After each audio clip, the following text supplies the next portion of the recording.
So the third challenge on the lesson for the POP method asks, it says it's common in mathematics to need to remove outliers from a data set. The POP method in conjunction with index, the index method can be a useful combination to do such a task. We want to complete the remove outliers function below. We take in one parameter called data. It's going to be a collection of observed data. It's going to be in the form of a list or a list-like object. And what we want to do is we want to return the data with the smallest value and the largest value each removed.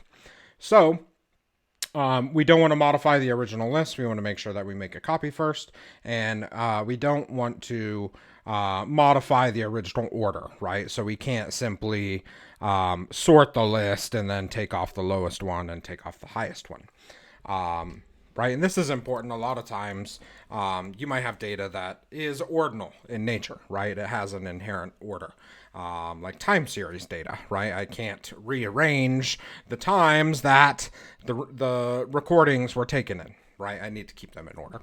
So, what I'm going to want to do is the first thing I'm going to say that I'm just going to say data is equal to data list dot copy.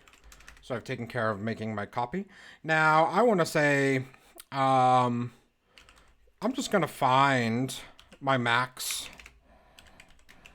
index, right? And I'm going to do that by, right, I want to find where my max is in my where my max is in my list, right? That's going to return a value. And then to determine where that value lives in my list, I will use the dot value or dot index method. So if I do this, right, this should work.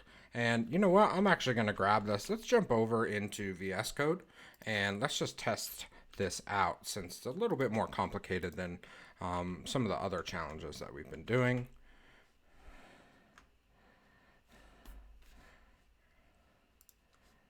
Where did my VS Code go? I accidentally closed it. Not what I meant to do. Okay. This is not what I wanted. This is what I wanted. Get all that stuff closed out. Okay, right, so I have this function, but before we deal with this function anymore, right, let's just make up a list of data. Let's actually just say list, and I'm just going to say range of 1 to 100 going by threes.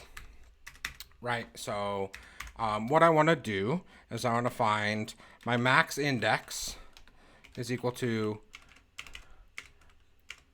list.index, right? And I want to find where the max of my list resides, right? So let's go ahead and print out this max index, give that a save, jump over to the terminal, give that a run, right? And I can see that the largest index, right?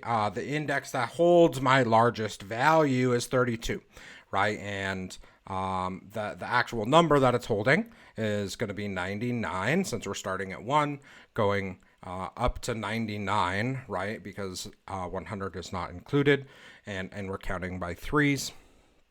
Right? It actually turns out, right, the 32nd index is actually the highest, right? And let's double check, right? Let's actually see what the value of that is, right? Let's go ahead and print that. Again, let's jump over to the terminal and run that. It's 97, excuse me, right? Because we're starting at 1, 1, 4, 7, 10, 13, etc. So the 32nd number, the 33rd number in the 32nd index is going to be 97. So right now, what we need to do is we just need to pop this index, right? So Let's go ahead before we do anything else. Let's check out the length of this list. Right? Our list has a length of 33. But let's go ahead and let's list.pop and let's pop that max index and then print the length of our list. Right? We see after we do that, our list is one item shorter. So it looks like we're on the right path. Right? We want to do the same thing, just mirrored. And I'm actually going to go ahead and just copy this down instead of typing everything again, right? Because all I need to do is use a min here instead and get out of my autocomplete. Again, list.pop and min index, right? And then right. In this case, I would maybe print the list, but I'm just going to write a return statement. I'm not in a function, but let's return that list. Actually, let's call it data. Let's search through here.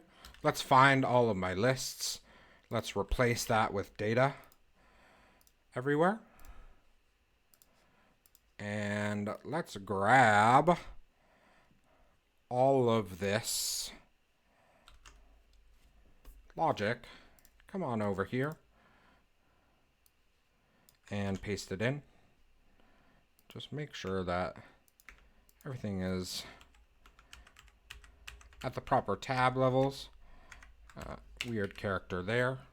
All right, so I'm making a copy. I'm finding the min, the max index. I am popping those out of the list. Let's go ahead and run that test, and hopefully we see that is correct. So that is it for the third challenge. As you can see in the challenge here, right, you could do that all nested in one call. You don't actually have to assign those to the variable max index, min index, but hopefully that made it a little bit clearer of exactly what we're doing and why we're doing it. That's it for this lesson. We've got 3 more lessons in list functions and methods, and then starting to get towards the end of the intro to basic Python.